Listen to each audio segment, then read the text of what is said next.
All right, Nuggets fans, welcome into Pickaxe and Roll, brought to you by our good friends over here at Mile High Sports. I am your host, Ryan Blackburn at NBA Blackburn on Twitter, part of the Mile High Sports podcast network here, and I'm very excited to be talking about Game 5. The Denver Nuggets are playing the Los Angeles Clippers tonight. Going to be a big moment for Denver, I think, and we're very excited to see which direction this series is going to go. Full disclosure, if Denver wins the game, they aren't guaranteed to win the series. We've got plenty of examples of them not being able to close it out. And vice versa. If Denver loses this game, it's not over, but it might feel pretty ugly, and Denver will be on the brink of elimination and have to make a comeback, just like they did in Game 4 when you apply the pressure that way. And sometimes pressure forms diamonds, folks. And you got a diamond performance from Nikola Jokic. You got a crazy game winner from Aaron Gordon. And I'm curious to see what the Nuggets have in store in Game 5. Now that they've kind of evened up the momentum a little bit, we'll see which direction this series is going to go. Once again, I'm your host, Ryan Blackburn. Thank you so much for tuning into the show. Hit the like button, hit the subscribe button. Would really, really appreciate it. Let's get into some of the details here. Game 5 is going to be pretty big. Very excited to see what everybody has to say, kind of the predictions that everything is going to come down here for the Denver Nuggets. Got a lot of folks in the comments as well. Thank you for stopping by. Hit the like button, hit the subscribe button if you enjoy. If you haven't already, would really, really appreciate it. Mike P in the comments says, "Hey Ryan, did the league office decide not to suspend MPJ?"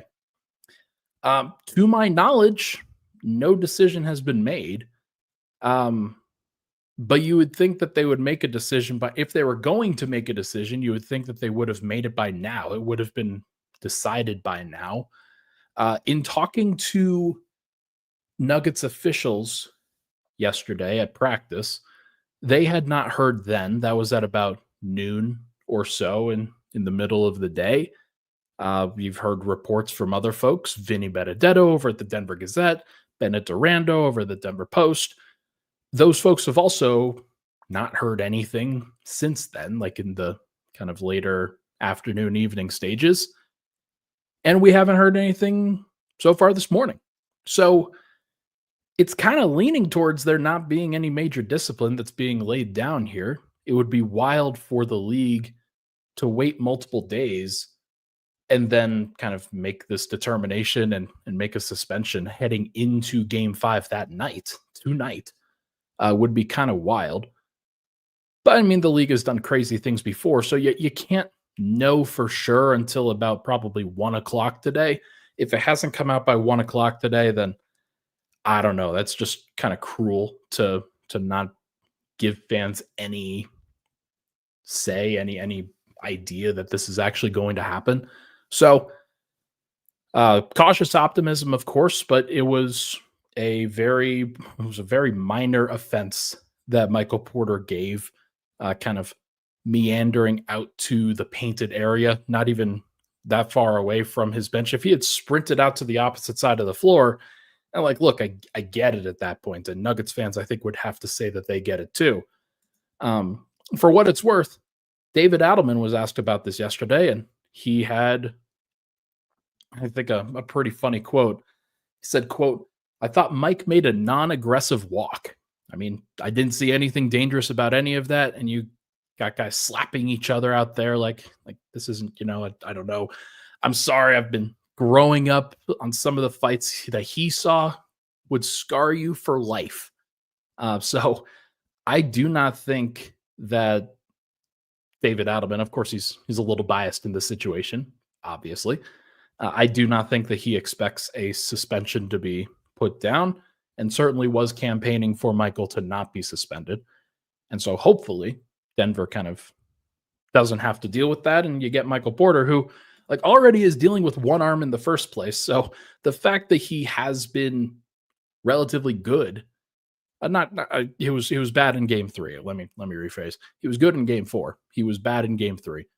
But the fact that he's been out there at all is just really, really impressive. And Nuggets fans, of course, should have some belief and some give him some credit for just being out there in the first place. We also have comment from Naboya. Naboja asks, "Hi again. What about Russ? Will he play? Don't know. I wish I had a good answer for you. He is questionable heading into this game 5. He was asked by Ramona Shelburne after game 4, "Hey, how's the injury?" And kind of was a little bit cagey with it. I think that he will try to test it out. He will try to make himself available, but the question overall, like, is he going to play? I don't have a great answer for you. And he's been so cagey, and the Nuggets have not really shared a lot of insight into this injury at all. So, will he play? Who knows? Kind of surprised that he hasn't gone out of his way to play.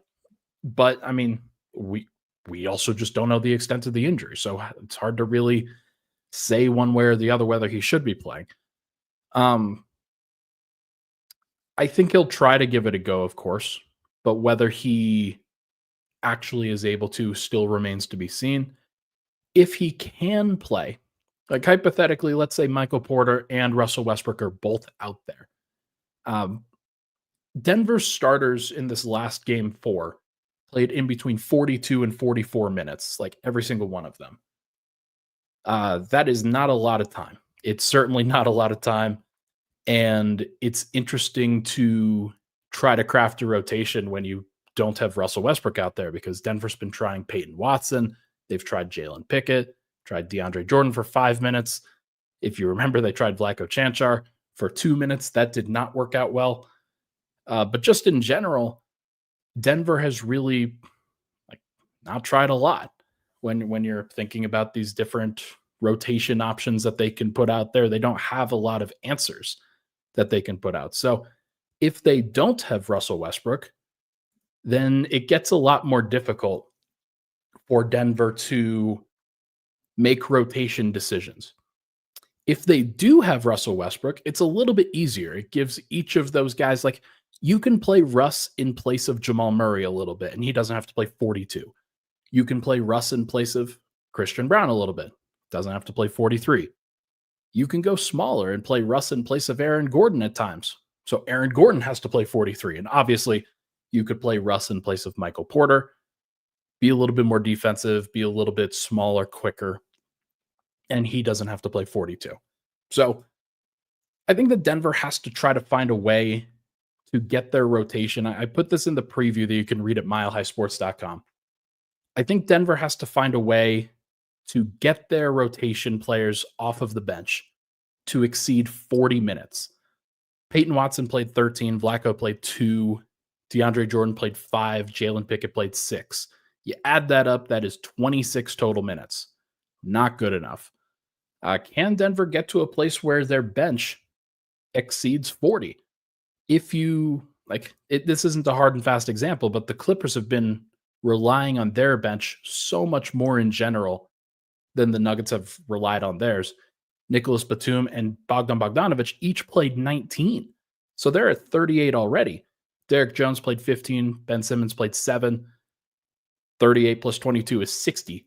They got 60 minutes from their bench. And it's one of the reasons why I think they're going to be more fresh as the series moves along. This is going to be a war of attrition in so many different ways. And the Nuggets are going to have to kind of survive it. So getting Russ back just as a rotation option is so critical for Denver. If they don't get him back, then Jalen Pickett's just going to have to be better. Peyton Watson's going to have to be better. I don't think Peyton Watson was particularly bad in this last game, but let's face it, like Denver just doesn't trust much off of their bench at all. Also, I asked David Adelman yesterday about the rotation and the challenge of building an NBA rotation in the playoffs. And especially like in trying to get the bench guys a little bit more time so the starters aren't as drained. And he kind of reframed it to me. He said, quote, "I think the challenge of the rotation is more so when do you give our starters a break to get them back in? And he talked about a mistake that he thinks he made at the beginning of the fourth quarter, where he started the fourth with four of the five starters, and the only guy who actually got a break was Murray. Very odd. Definitely not something that he's done before, but I don't even know if I'd call it a mistake. It didn't work out, of course, because Denver got blitzed 34-16 in the fourth quarter. They gave up like a 30-9 run. So clearly it didn't work, but that doesn't necessarily make it a mistake. You're going to have some ups and downs, and especially some pushes and pulls within a game, especially for a team like the Clippers, where they're going to try to make a run in some of those cases. So Denver's got to find time for guys off of their bench to be able to play at least a little bit. And if they do, then great. If they can't, then you've got some major questions, I think, in the end of Game 5. One of the stats that I pulled, if you look at their defensive ratings and some of their ratings quarter by quarter, Nikola Jokic's defense has been really good in the second and third quarter especially. First quarter, he's kind of struggled. And the fourth quarter, he's been horrible, or at least the team has been horrible in the fourth quarter trying to guard the Clippers. And I find that fascinating because usually in the regular season, they were actually way better in the fourth quarter from a defensive perspective because they're amping up the pressure, amping up the defense. What I think is happening right now for Denver is that they are amping things up in the first, second, and third quarter. And as a result, in the fourth quarter, they're gassed. They don't have the same level of energy that they need to play in those fourth quarters because they're trying so hard in quarters 1, 2, and 3. And so when you're playing, like for Jokic especially, he plays at minimum 31 of the first 36 minutes. And that is a lot because, like, for obvious reasons. Like Christian Brown plays a lot of those those minutes. Jamal Murray plays usually about, I want to say 28 to 30 minutes of the first 36, and then he plays almost all, if not all, of the fourth quarter. So you've got these rotations that you're putting out there, and because playoff basketball is so intense, first, second, and third, Denver's actually been pretty good defensively in this series. They've been great defensively in the third quarter, but it doesn't leave them a lot of energy to defend in the fourth. So Denver's got to find somebody, anybody, to give them just a little bit of a break in that early fourth quarter time. Could it be Zeke Naji? He hasn't played at all in this series in a major moment. I don't think it will be. But like Denver, given the solutions that they've gone to, they have not been successful, I don't think, in any amount of the fourth quarter at the beginning of it. Like first 4 or 5 minutes or so, I don't think that they've won any of those stretches. So might as well try something. I'm curious to see what they ultimately do, but to me, it just feels like Denver is kind of grasping at things a little bit. And one of the solutions that David Adelman came up with was, yeah, let's just play our starters. And I don't blame him because the Nuggets have a really great starting unit. People kind of forget about it because it hasn't been as good just in general as it has been in the previous couple of years with KCP out there because it's a little bit of a better fit, or at least it was. But Christian Brown's been great individually overall. Maybe not shooting wise in the playoffs, and there have been some weaknesses. I don't want to, like, I mean more in the regular season. But they have had great moments as a starting unit and have been pretty great statistically as a starting unit this season. So David Adelman going to that group and just trusting it, not surprised. The other thing is that when you don't have Russell Westbrook to kind of give yourself a change of pace, to try some different things, gets a little bit shaky. So I'm curious to see whether they can do that. I'm curious to see whether Peyton Watson gets a little bit more time. Maybe Zeke Naji gives them some minutes.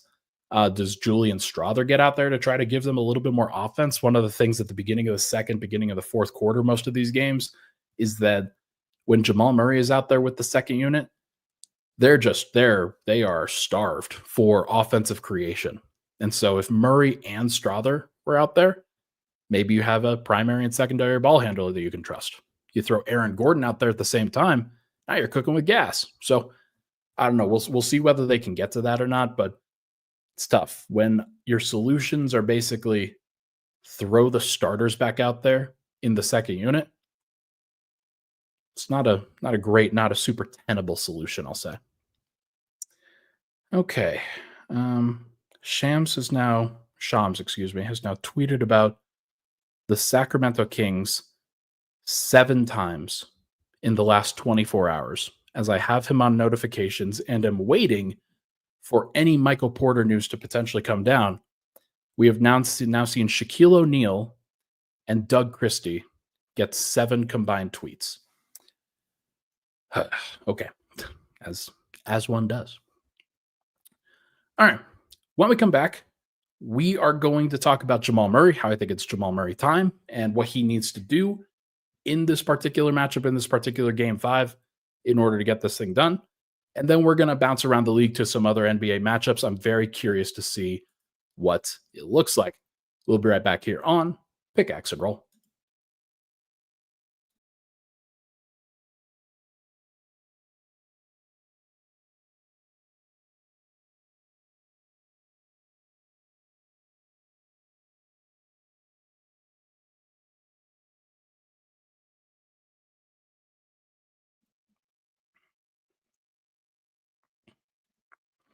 And we are back. Pickaxe and Roll, Ryan Blackburn here. Thank you so much for tuning into the show. Hit that like button, folks. Hit that subscribe button. Would really, really appreciate it. Poppin in the comments says, I've heard that DeRozan wants out of Sacramento.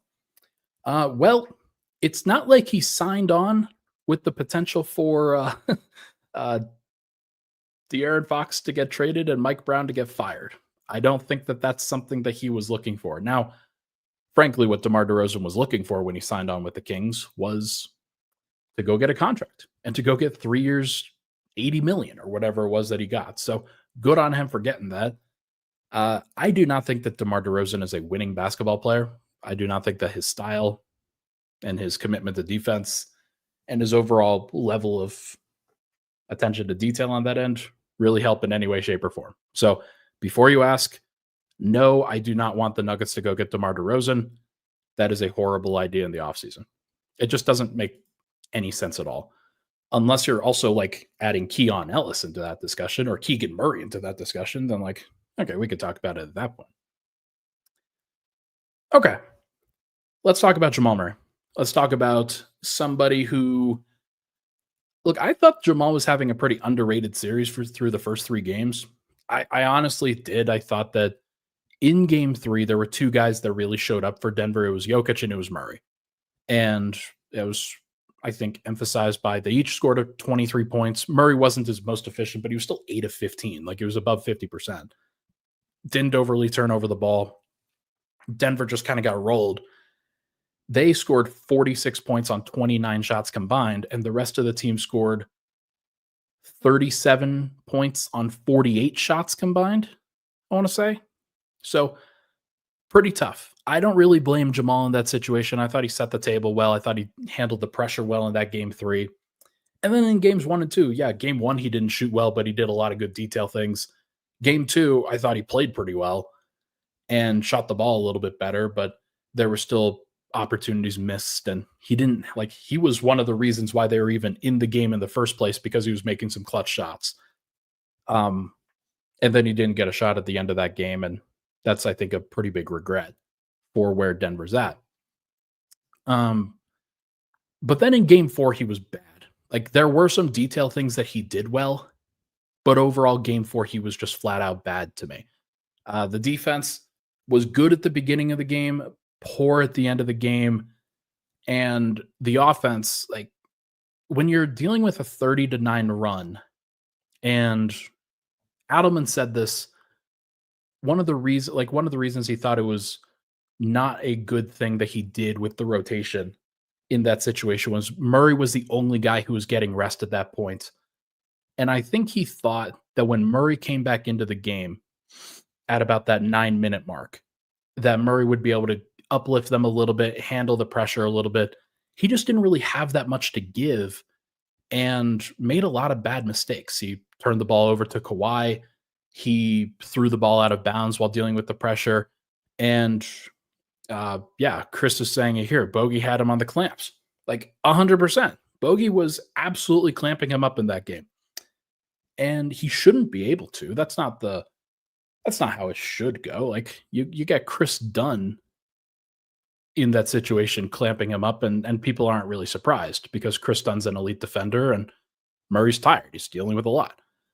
But it wasn't Chris Dunn. It was Bogdan Bogdanovic. And the other thing, like people need to recognize this. It's all about momentum. It's all about timing in these situations. Bogdanovic is playing for his life. He is playing for an opportunity in this rotation. He's playing for another contract, not this next offseason, but like playing with the Clippers, putting himself into a situation where they can continue to value him and pay him extra money, or anybody else is getting him extra money. And so there's a lot of criticism in the comments, and like I get it. Clifford says Bogey is not a defense guy. That's something to worry about. You know who's also not a defense guy is Landry Shamet. If you guys remember back in 2023, this is something that it reminded me of. 2023 against the Phoenix Suns, Murray had some good moments. He got better as the playoffs went along, but in games 3 and 4, he had a lot of criticism come his way. And one of those criticisms was that like he just didn't shoot the ball efficiently enough. He didn't take enough threes. He wasn't handling the pressure of Landry Shamet well enough. And the Suns in that series, at least in those 2 games, were able to get away with that in games 3 and 4. They evened up the series. It was 2-2. People were wondering, okay, what's going to happen here? What are they going to give? And the question is whether you actually think that Landry Shamet can hold down Jamal Murray, and whether you actually think Bogdan Bogdanovic can hold down Jamal Murray. And I just don't think that that's true. I refuse to believe it. I think that Murray will make an adjustment like these other guys. He's somebody that was clearly worn down after those 2 games, game 3 and game 4. He's dealing with a lot of pressure, as they all are, and he didn't handle it well in that moment. But Murray, in like a lot of these situations, shows up and I think gets a lot better as these series go along in most cases, because he, like Jokic, is very smart. He's a very smart basketball player, a cerebral basketball player, and knows how to approach these defenses and find ways to get his shot off and find ways to generate space and take advantage of certain matchups. And the Clippers are doing the thing, or at least they did the thing in this last game, where they didn't play their defense-only guy in Chris Dunn as much time. They didn't play Derek Jones Jr. a ton. They played Nick Batum, who can space the floor, and they played Bogdan Bogdanovic, who can space the floor. They are trying to get Kawhi Leonard, James Harden, and Ivica Zubac as much spacing as they possibly can. And so when you do that, you leave yourself vulnerable defensively. And the Nuggets cannot allow them to get away with that. It cannot happen. Murray cannot allow that to happen. If he allows Bogdan Bogdanovic to be the one to guard him and to force him to miss some shots and to be disruptive, that's just unacceptable for what Denver needs. It's 100% unacceptable. And I think that he'll be better. I genuinely do. I think that he's going to have a big game. I think that it's time for him to really open up this series a little bit. And I do think that, like, in this situation, if you're the Clippers, you're playing with fire by putting Bogdan out there again. And because I think that Murray is going to be ready for that. And I think that he's going to take that personally. And the hope is that he does it in the right way. He does it in a healthy way. There were times where he went at Shamet in that Sun series back in the day and probably went a little too hard. Probably went a little too hard at Shammy. He got a technical foul. I remember that he was talking some serious trash after drawing an and one in the situation, and he can get like affronted, as most great players get. That you're guarding me with that guy? Are you serious? You've got Kawhi Leonard on your team. You've got Chris Dunn on your team. Nick Batum, and you're guarding me with Bogdan Bogdanovic. Are you serious? And so my hope is that he approaches that in a healthy way. He generates space for himself. He takes the shots that are available and he knocks them down because he's a professional playoff player. If he doesn't do it, then you have some major questions. I think that if he cannot punish that matchup, then the Nuggets will likely lose because the Clippers are going to score more points. If they put out Bogdan Bogdanovic, he's starting to get a little bit more confident as a shooter as the series goes along. Remember at the beginning of the series where he couldn't make a single shot. He was turning the ball over left and right, like for whatever reason. Like he's a guy that should be good in these situations coming off the bench, but he was horrible. He'll get better, and he has gotten better. I think he's in line to have a game where he could put up 15 or 20 in this game tonight. But I'm curious to see whether Murray, in response to that, is able to go get 30. And I think that he will. If I had a bet that I could make, I would put it on Murray to get at least 25, maybe 30 points. And like this is just the right time for him to show up. It's the right time for him to put a stamp on this series. Finally got a couple days off. Excited to see whether he can pick up Jokic in a situation where Jokic is going to have to deal with a whole bunch of extra pressure even more after the game that he just played. And it's time for Murray to be the guy. Like Porter has stepped up in the series. Gordon has stepped up in the series. Christian last game stepped up in this series. Now it is Murray's turn. So we will see whether he can kind of carry the load a bit. He hasn't done it well enough so far. I think he will be able to this next time. Okay. The Los Angeles Lakers are down 3-1 in their playoff series. Oh, I just wanted to say that. Like that's something that I just wanted to make sure that everybody knew. The Timberwolves made they had a massive win on Sunday. Just massive. And the fact that they were able to go up 3-1 in that series is a really, really big deal. You want to know how big of a deal it was? The Lakers played 5 of their guys 24 straight minutes in the second half. And like if they win that game, they look like geniuses. JJ Redick looks like a genius, but they lost it. And now the Wolves are in a situation where this could either be a pretty short series, or maybe the Lakers will extend it a little bit. But I mean, we've seen LeBron come back from down 3-1 before, so can't write them off at any point because the T-Wolves are also like, for as good as they have been and for as much like they beat the Nuggets and got to the Western Conference Finals last year, they are still kind of unserious at times and can play with their food a little bit. They allowed Denver to get back into that series last year when Denver had no business kind of getting back into it. But Denver, I don't know. Luka Doncic has not been good enough overall. LeBron James has, I think, been good enough. Austin Reeves has been horrible, like in comparison to the expectations. So I picked the Lakers in 7 at the beginning of that. Man, shit. I can't believe I'm wrong. Oh, man. We'll see whether I'm actually wrong or not. But what a wild turn of events that after the Lakers trade for Luka Doncic and get hyped up to oblivion, I hyped them up to oblivion. They might actually lose in the first round. We'll see. The Bucks are also down 3-1 in their series. Obviously, horrible situation with Damian Lillard tearing his Achilles. Just gross. Just a horror. Like, look, I know that Nuggets fans don't really have a lot of love in their hearts for Damian Lillard, and I get it.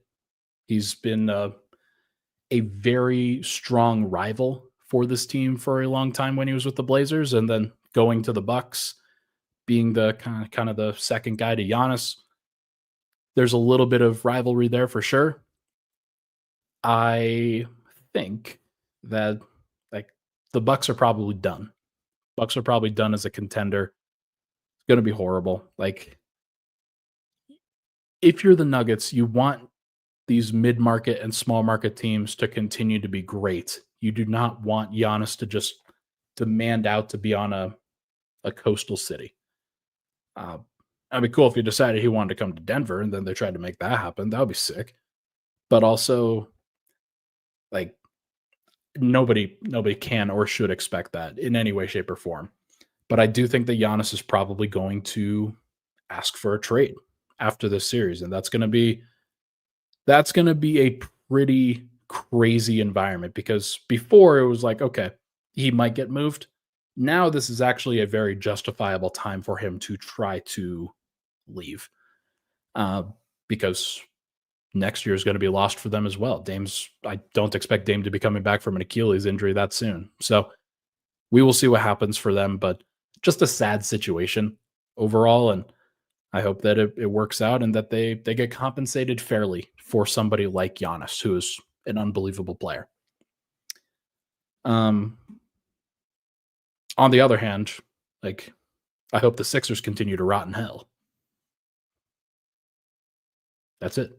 That's all I have.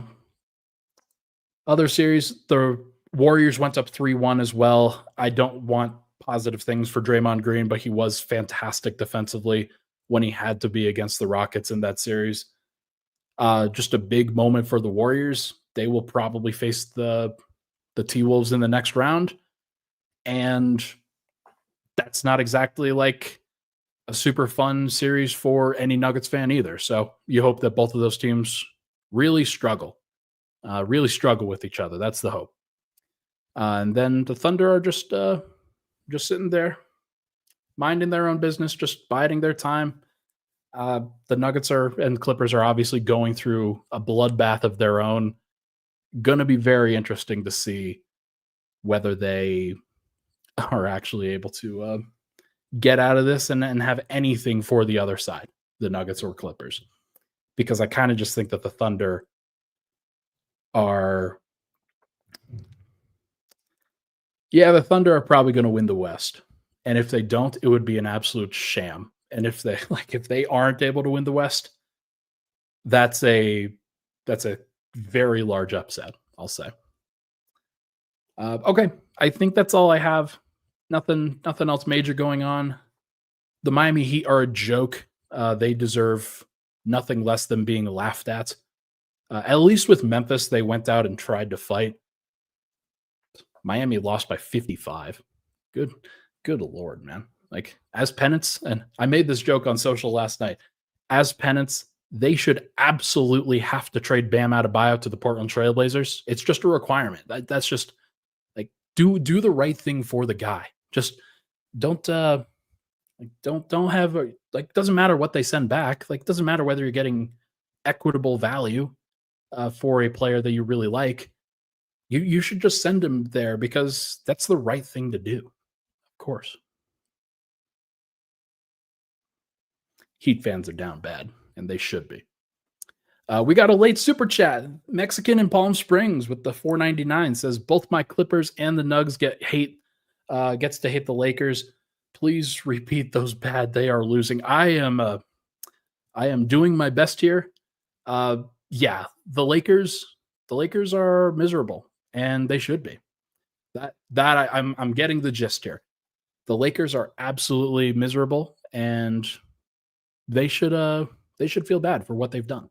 That's all I'll say. Thank you for the super chat. All right, everybody. That is going to do it for this episode of Pickaxe and Roll, brought to you by our good friends here at Mile High Sports. Thank you so much for tuning into the show. Hit that like button, hit that subscribe button if you enjoyed on the way out. Tomorrow, I will recap what happens in what is a pivotal Game 5 tonight. Very curious to get your predictions. I think that Denver, it's going to be a close game. We kind of know it's going to be a close game. If it's not, I'll be shocked. So we'll see if Denver can win another clutch one. Thank you so much, everybody. Hit that like button, hit that subscribe button. We'll talk to you guys very soon.